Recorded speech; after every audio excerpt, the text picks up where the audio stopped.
Hi guys, I am going to be talking about the communications plan today. That is your final group submission that you will be working together over the next 2 weeks to turn in. You can see the directions here. If you scroll, you can go to the Getting Started module and the group assignment and scroll all the way down to the communications plan, and I have a lot of detailed instructions here, but I'm also going to be uploading a sample communications plan that has been used on a different project.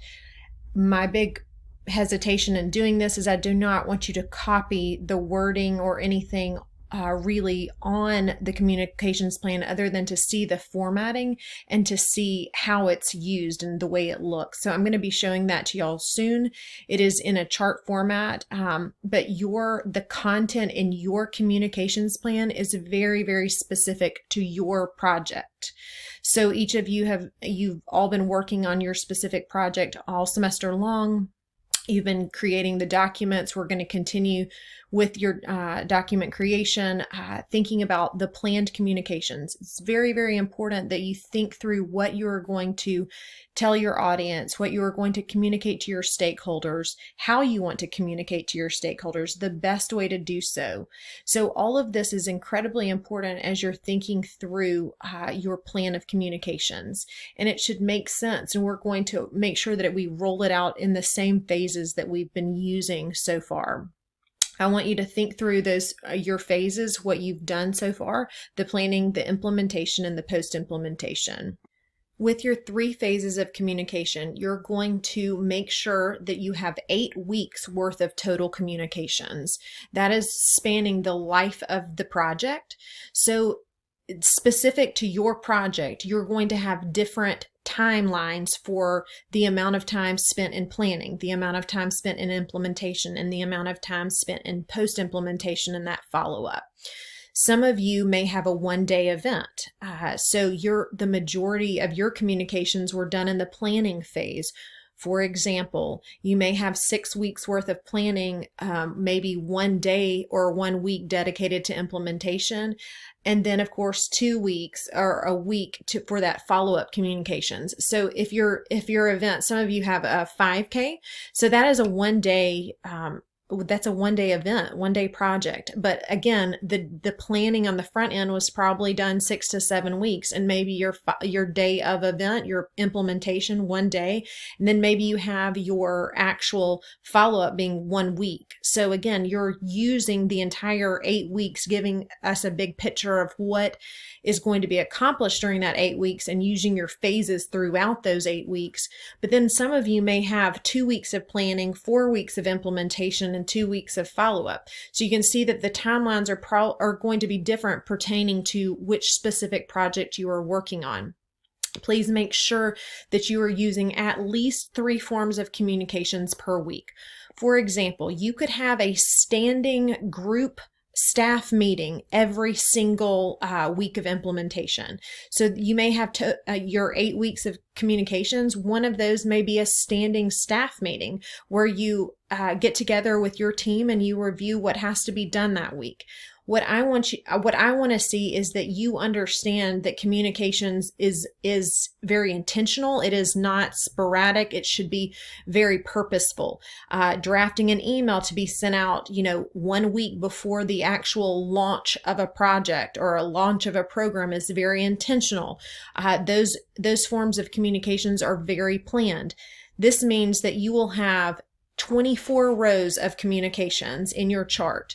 So that will be dedicated to your 3 types of communications per week, per your 8 weeks.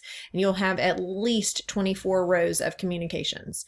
You'll be able to see down here all the things that you are going to include in your chart: the date the item is to be sent, the purpose of the communication, why are we communicating what we're communicating, the key messages to be conveyed, the sender, who is sending this. Is the project manager sending this? Is some of the project staff sending this? Who's receiving this? Is this going to all stakeholders? Maybe this is just going to the volunteers. Maybe this is just going to the participants. How is this going to be communicated? Remember, there are a variety of ways for this to be communicated. You can communicate through email, you can communicate through a staff meeting, you can communicate virtually, as you see that we are doing right now.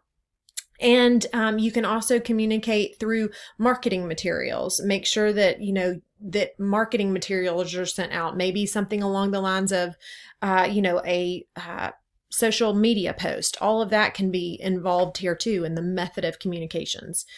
And the important part here with the follow-up needed, all you're going to do is put a yes or a no. Is a follow-up needed with your audience? Do you need to follow up with them to get the answers to your questions? You will not always have to do a follow-up. If you have a standing staff meeting, you may have certain agenda items that you need to follow up on with specific people, but a staff meeting in general, you don't need to have a follow-up because it is a standing meeting all through the entire time, all through the 8 weeks. So I'm going to pull up the sample communications plan. You can see exactly like I've specified in the directions, the date, the topic of communications, the key messages included, promotion to, promotion from, communications method. And over here, we'll just pretend follow-up. Is follow-up needed? I want you to have a separate column right next to the communications method. Is follow-up needed? You will have your date. You will have what you're going to be, the topic of communication. I should be able to see week 1, and you're going to have 3 different dates with 3 different types of communications. Okay, so date 1, date 2, date 3, and then I'll scroll down. You would have week 2. You would need to indicate, again, week 1, week 2, what phase of the project do those fall into? I do not want you to copy this wording. Please do not copy the wording. It is very specific to this project. It does not make sense for any of your projects because it is so specific to rolling out something with Blue Cross Blue Shield. Okay, so please do not use any of the wording here. But I do want you to be able to see this sample because it is very similar to what I want you to produce in terms of formatting. You can see the way that I've used it here, and I want you to make sure that you are thinking through each of your communications pieces and making sure that they are planned. I am very intentional with the way I communicate with you, my students in my class. I plan my communications at the very beginning of the semester, and I rolled out many of the, I created the messages I wanted to send to each of you in the news feed earlier in the semester, before the semester even began. So you should be able to see that communications are very important. They set the tone for the project. They set the tone for the atmosphere and the environment. And they really say, does this person have everything under control? Does this staff member have things under control? Do they demonstrate leadership? Are they confident in their plan and the way that they're going to execute their plan? So please make sure you do spend some time on this. Of course, I am always here for questions, and I hope you are all doing really well.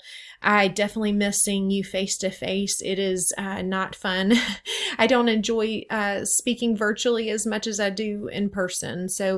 But I know that we're going to all get through this, and I know that we're going to be just fine. And the end of the semester, let's just finish strong and see what the next semester holds for each of us. I hope you all are doing well and have a great day. Thanks.